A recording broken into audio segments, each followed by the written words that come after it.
হরে কৃষ্ণ, রাধে রাধে বন্ধুরা। তো আজকে হচ্ছে পূর্ণিমার দিন সকাল থেকে রাত অবধি আমি কি করি চলো তোমাদের সাথে সেটা শেয়ার করি।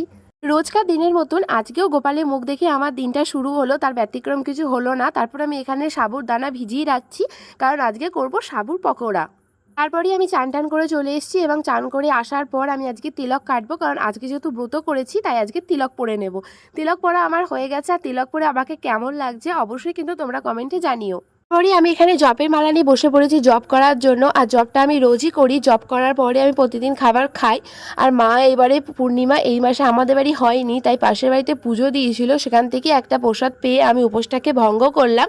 তো প্রসাদ খাওয়ার পর খুবই জলকেষ্টা পাচ্ছিল, তার জন্য এখানে একটু শরবত খেয়ে নিলাম। আর শরবতটা খেয়ে কী যে ভালো লাগলো তোমাদের কি বলবো।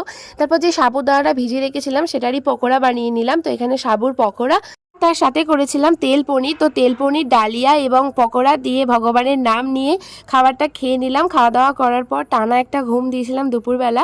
তো ঘুম থেকে উঠে দেখি মা এখানে দিয়েছে চা, আর এই লুচিগুলো যাদের বাড়ি সকালবেলা পুজো দিয়েছিলাম তারাই দিয়ে গেছে।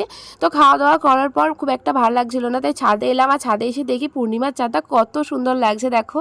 তারপর রাতে ডিনারটা কমপ্লিট করলাম ভেজ চাউমিন দিয়ে। ভিডিওটি ভালো লাগলে অবশ্যই একটা লাইক করে দিও। টাটা।